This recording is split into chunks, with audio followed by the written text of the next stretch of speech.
Creo que nosotros de Japón podríamos aprender el tema de la disciplina, la importancia que tiene el valor de la palabra, el lugar preponderante que tiene el honor en cada cosa que hacen y su puntualidad. Bueno, varias cosas que ellos hacen muy bien. Esta cultura Kaizen de mejora continua, que la aplican en su vida y en los trabajos. Creo que serían buenos aprendizajes para poder incorporar en la cultura latinoamericana. Soy Mayo Oshiro, Nikkei Argentina, tercera generación de inmigrantes japoneses. Me propongo con este podcast investigar y difundir la identidad Nikkei desde Latinoamérica. Agarra tu pasaporte que te invito a acompañarme en este viaje cultural. Pasaporte Nikkei.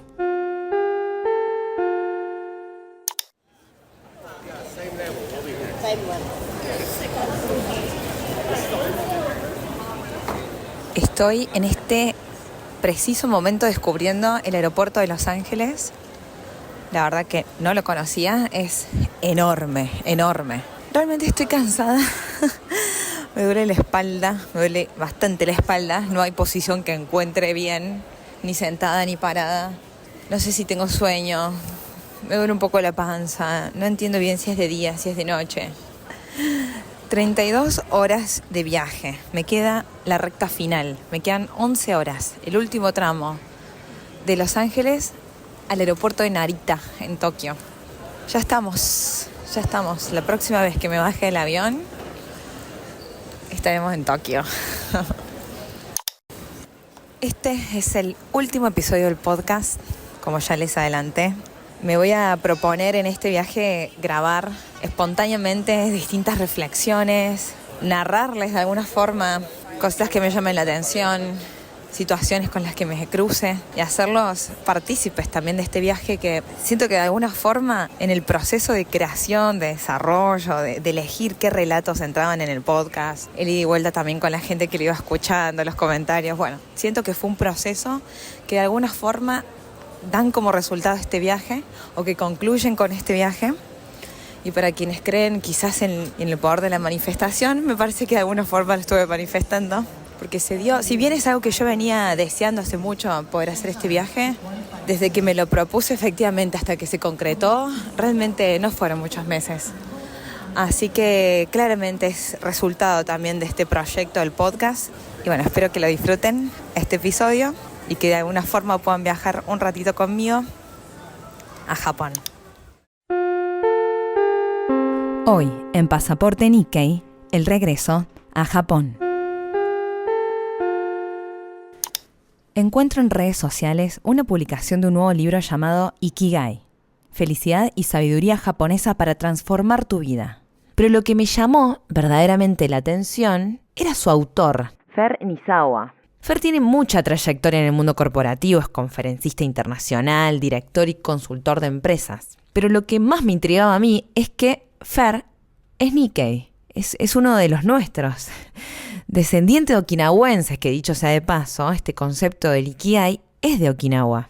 Inmediatamente compré el libro, lo leí en muy poco tiempo, lo volví a leer y luego una vez más. Es que nunca me había sentido tan interpelada de leer sobre estas filosofías de vida japonesas, que en casa yo, por supuesto, lo había heredado de alguna forma, pero nunca lo habíamos podido llevar a palabras. Porque si hay algo que caracteriza a los japoneses es no hablar y menos de sentimientos. Logré ponerme en contacto con Fer para hacerle algunas preguntas y así como él pudo experimentar en primera persona viviendo y trabajando 3 años en Japón, llegó mi momento de experimentarlo y me fui a Japón. Casi tomando como guía este libro para poder entender o acercarme un poco al estilo de vida japonés.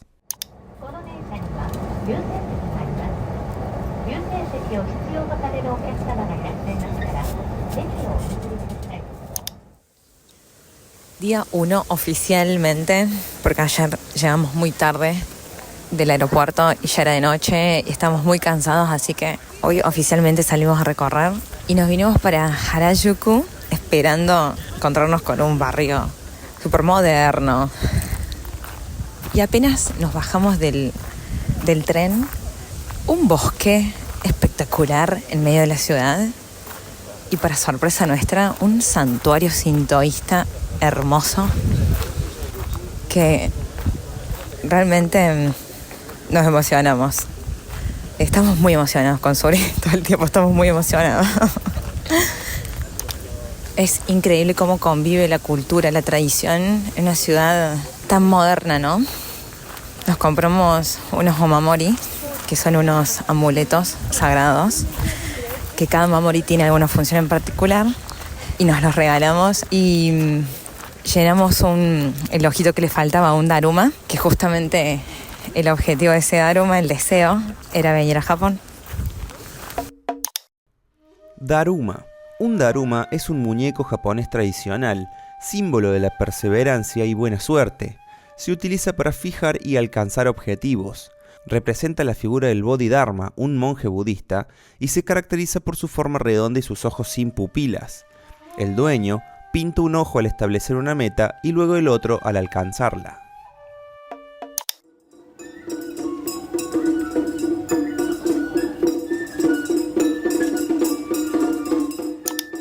Estamos en pleno Akihabara, que es un barrio que por ahí se lo vinculo mucho con la tecnología, con el anime, con el manga, muy moderno, con mucho estímulo, pantalla, ¿no?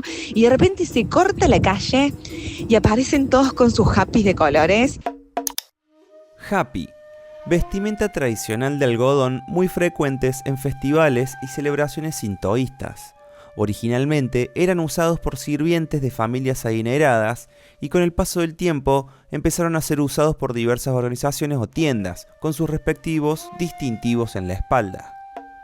Y aparecen los mikoshis, que son estos santuarios portátiles cargados justamente por personas, ¿no? Con ornamentos, todos tienen en común que tienen un ave fénix dorado en la punta, y es porque se trata del Kanda Matsuri, que es el festival del santuario de Kanda Myojin. Nos compramos unos uchiwas, ya nos tomamos unos sakes como para entrar en sintonía. Uchiwa. Abanico tradicional japonés confeccionado con papel y bambú. Sake, bebida alcohólica obtenida por la fermentación del arroz. Vos podés creer que encima nos tocó justo porque se celebra en año impar en mayo. Este es uno de los festivales más grandes que tiene Tokio.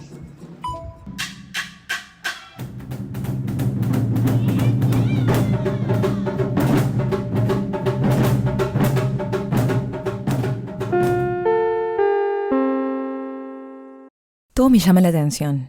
Es una sensación muy extraña esto de llegar a un lugar del cual te hablaron toda tu vida y al mismo tiempo no conoces en absoluto. Y sin embargo, caminar por Tokio me genera como una mezcla rara entre extrañeza y familiaridad.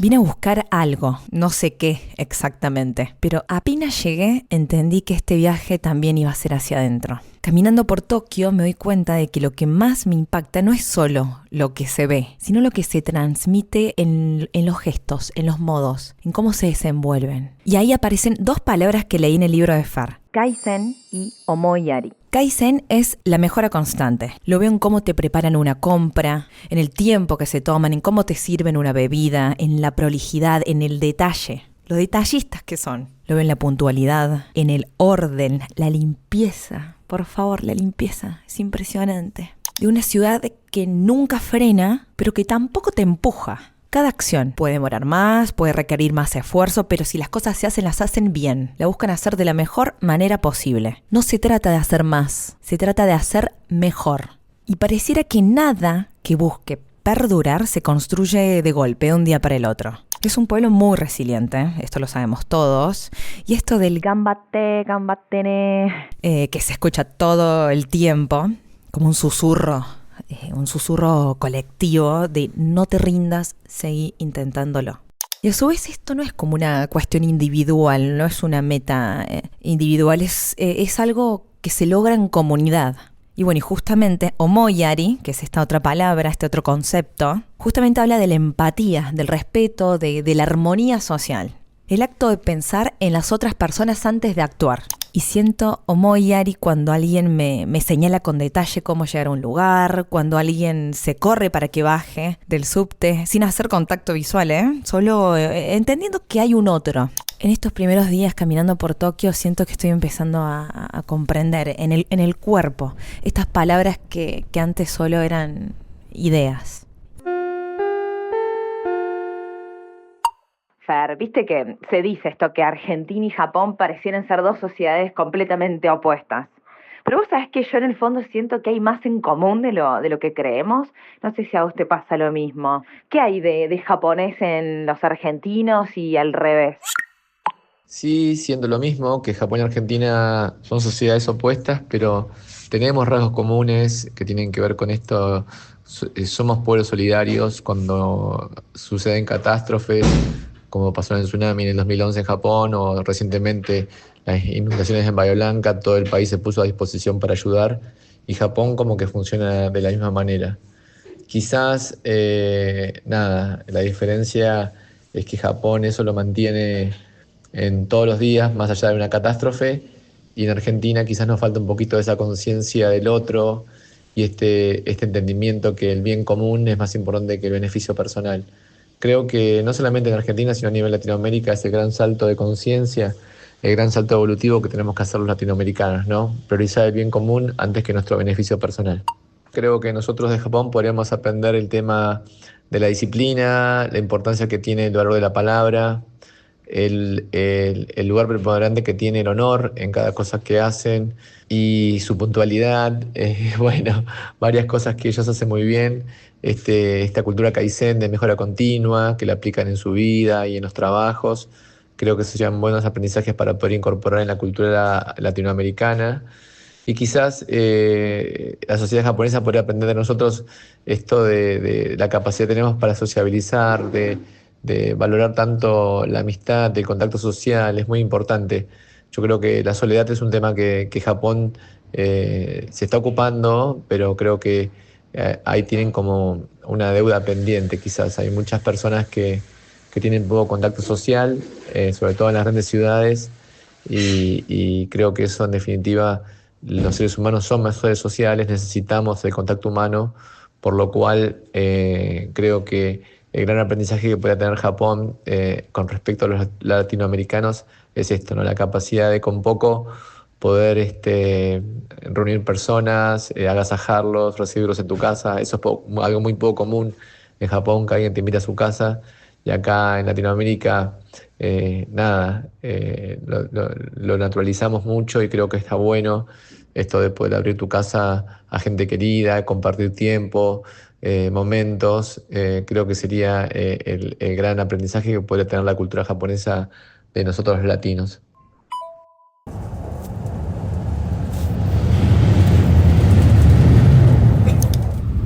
Ese sonido que escucharon no es el despegue de un avión, sino que es el mismísimo Shinkansen o tren bala. Estoy en estos momentos yendo de Tokio a Kioto, un viaje que serían 8 horas aproximadamente en un auto. Bueno, en el tren bala son 2. Y hablo así bajito porque seguramente sabrán que en Japón, en el transporte público, no se habla. Así que bajito, casi ASMR. La velocidad que toma es impresionante. Es casi como estar en un avión. Por ahí señalo algo en el paisaje, le digo a Suri que me acompaña: mira, cuando me doy vuelta, ya desapareció. Las distintas ciudades por las que estamos pasando me parecen sacadas de un cuento. Y cambia mucho el paisaje saliéndonos de Tokio, del monstruo de Tokio, ¿no? En un momento estábamos conversando con Suri y cuando menos lo esperábamos, ¡buah!, el monte Fuji. Impactante, es muy imponente. Realmente lo vi 1.000.000 de veces en fotos, en cuadros, pero nunca dimensioné la majestuosidad de este volcán. Realmente es imponente. Y si bien no voy a pasar por Gunma, que es el lugar en donde nací, por lo que estoy viendo acá en este recorrido en tren bala, me parece que debe ser algo similar a estos paisajes. Algunas ciudades bien fabriles, con mucho cultivo de arroz, paneles solares, casitas desde ya un poco más grande, bastante más grande de los que se ven en Tokio. ¡Ay, un cementerio! Nunca había visto un cementerio. cementerio tradicional, entre los campos de arroz. Y acá a lo lejos veo un tori. Debe ser algún lugar sagrado. Tori son las tradicionales puertas que se encuentran en la entrada de los santuarios sintoístas. Estas puertas, a menudo de color rojo, marcan el límite entre lo mundano y el espacio sagrado, simbolizando la transición a lo divino.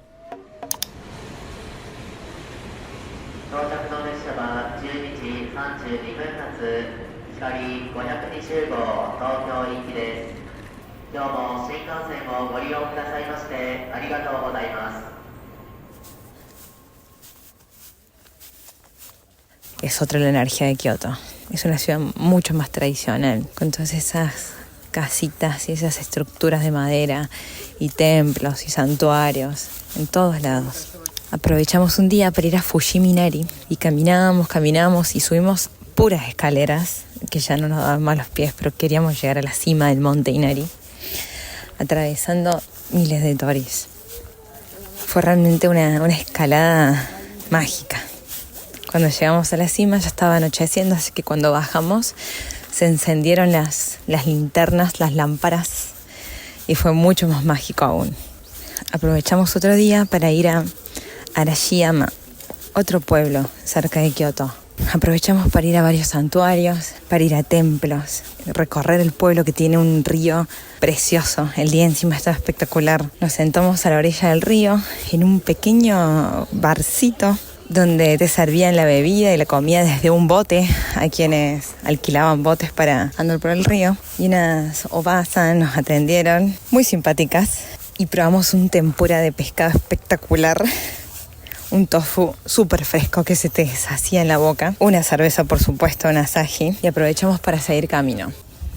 Nos perdimos en el pueblito, entre las casas, las calles. Seguimos visitando santuarios y locales de cerámica, donde la paz, el silencio, realmente eran un lujo.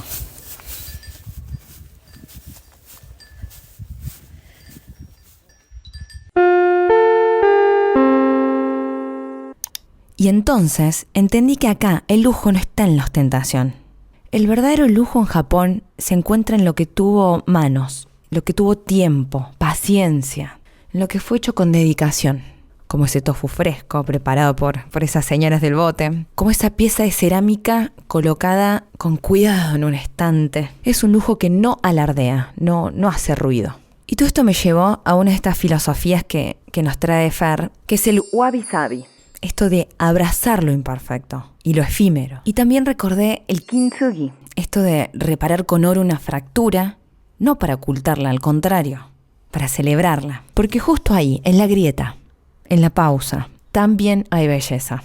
Y Kioto me enseñó eso, que el silencio puede ser una forma de decir esto importa. Y que lo que dura poco, o lo que no es perfecto, muchas veces nos toca más profundamente. Porque lleva historia, lleva alma. Escuchá el próximo episodio, que es el último del podcast, donde seguimos recorriendo Japón. Es el turno de Osaka y la joyita del final, Okinawa, la tierra de mis abuelos. Seguimos conversando con Fer y profundizamos en el concepto de Ikigai. Y a veces en Occidente entendemos como el propósito como algo que tenemos que encontrar sí o sí, ¿viste? Como una búsqueda, como un destino para dónde llegar, y creo que el error está ahí. El propósito es algo que se transita, se vive día a día. El propósito básicamente es obtener coherencia entre lo que uno piensa, siente y hace, y ahí es como que nuestra vida comienza a tener otro sentido. Si te gustó este podcast, compartilo para llegar a más personas. Contame, ¿qué te pareció? O compartime tu opinión por escrito, por audio, a través de la cuenta de Instagram @pasaportenikkei con $K. Mi nombre es Mayu Oshiro y me encontrás en Instagram como @oshiromayu. Gracias por acompañarnos. Sayonara, matane.